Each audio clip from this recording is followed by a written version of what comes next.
और मैं सिर्फ यही बात कहना चाहूँगा अक्षय ओबेरॉय के लिए इस रिव्यू में, that man your time starts now, so get ready to fly. Class का काम किया है।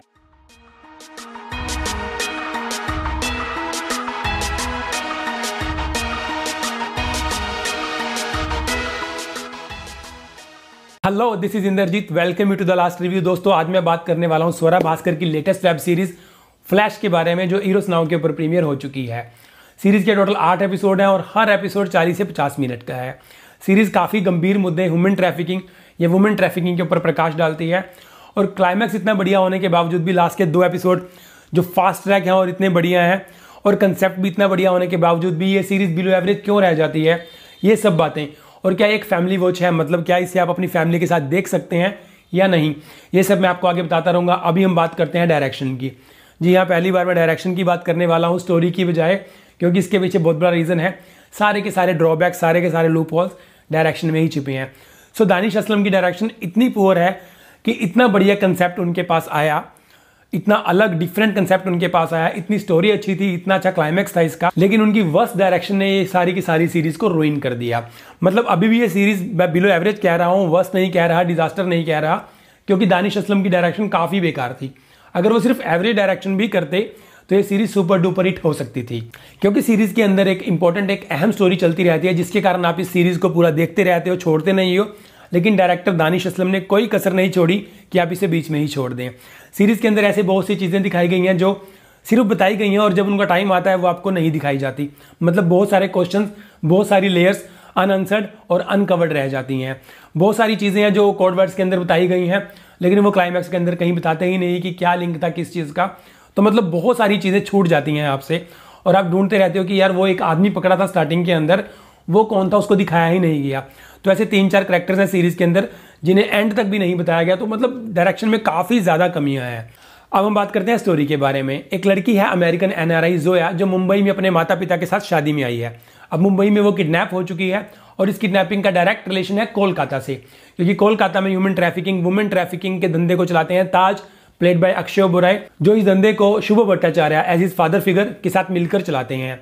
अब जोया के माता पिता पुलिस कंप्लेंट भी करते हैं। 2-3 दिन तक जब जोया का कुछ पता नहीं लगता, तो उनके माता पिता को एक उम्मीद जागती है ACP राधा नोटियाल से, यानी कि स्वरा भास्कर से, जो ह्यूमन ट्रैफिकिंग डिपार्टमेंट की हेड हैं। लेकिन जोया ये केस नहीं ले सकती, क्योंकि कहीं ना कहीं सीरीज में हमारे सिस्टम पर भी क्वेश्चन मार्क उठाया गया है, क्योंकि ह्यूमन ट्रैफिकिंग का जो भी केस होता है वो एटलीस्ट 4 महीने तक उस डिपार्टमेंट में नहीं आ सकता।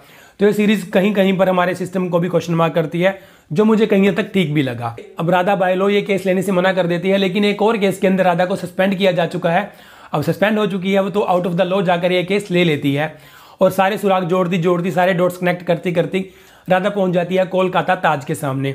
लेकिन ताज बहुत ही ज़्यादा पावरफुल है, मतलब नीचे से लेकर PM तक इनकी खुली अप्रोच है। तो क्या राधा इतनी बड़ी अप्रोच से जोया को निकाल पाती है या नहीं, ये सारी स्टोरी है। लेकिन इस स्टोरी के साथ एक और स्टोरी भी लिंक करती है, जो फ्लैशबैक में चल रही है, क्योंकि उस स्टोरी का डायरेक्ट कनेक्शन है जो प्रेजेंट के अंदर स्टोरी चल रही है इसके साथ। तो ये स्टोरी है ओवरऑल, जो कि मुझे काफी अच्छा कंसेप्ट लगा, लेकिन डायरेक्शन इतनी पुअर है कि वो इस सारे कंसेप्ट को रुइन कर चुकी है। स्क्रीन प्ले की बात करूं तो वो इक्वली डिजास्टरस है जितना कि डायरेक्शन, क्योंकि काफी एपिसोड आते हैं बीच में जहां पर 2 स्टोरीज चल रही हैं, मल्टी लेयर स्टोरी है।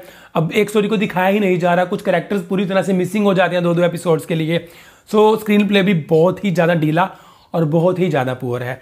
लेकिन लास्ट के जो 2 एपिसोड्स हैं वो बहुत फास्ट ट्रैक मोड में चलते हैं, जैसा मैंने आपको बताया, और वही एपिसोड्स हैं जो पूरे के पूरे पैसे आपके वसूल करते हैं।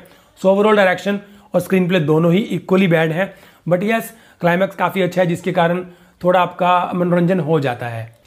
परफॉर्मेंसेस की बात करते हैं तो मैं 2 ही परफॉर्मेंसेस कवर करूंगा, एक तो स्वरा भास्कर की और दूसरी अक्षय ओबेरॉय की। स्वरा भास्कर की बात करें तो एक्ट्रेस वो काफ़ी अच्छी हैं, लेकिन लास्ट के कुछ एपिसोड्स के अंदर उनकी एक्टिंग बहुत फ्लैट लगती है, और मैं सीरियसली ये बात लिख के दे सकता हूँ कि सिर्फ दानिश असलम की पूरे डायरेक्शन के कारण ही उनकी एक्टिंग सामने नहीं आ पाई, क्योंकि वो लगता है वहाँ पर कि डायरेक्टर की रिक्वायरमेंट होगी, डिमांड होगी यहाँ पर, लेकिन फिर भी कहीं ना कहीं स्वरा भास्कर भी थोड़ी दबी हैं, जिसके कारण उनकी परफॉर्मेंस खिलकर सामने नहीं आ पाती।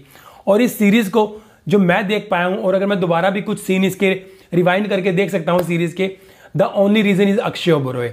इससे पहले ही मैं उनको जानता था, इलीगल के अंदर मैं उनका काम देख चुका हूँ, इससे पहले भी 1-2 मूवीज के अंदर मैं उन्हें देख चुका हूँ, लेकिन जो काम अक्षय ओबेरॉय ने इस सीरीज के अंदर एज एन एंटेगनिस्ट कर दिया ताज, इतने ब्रूटल लगे हैं वो, मतलब नफरत तो आपको डेफिनेटली उनसे हो जाएगी, लेकिन वो जो काम करते हैं वो भी आपको बहुत ज़्यादा घिनौने लगते हैं।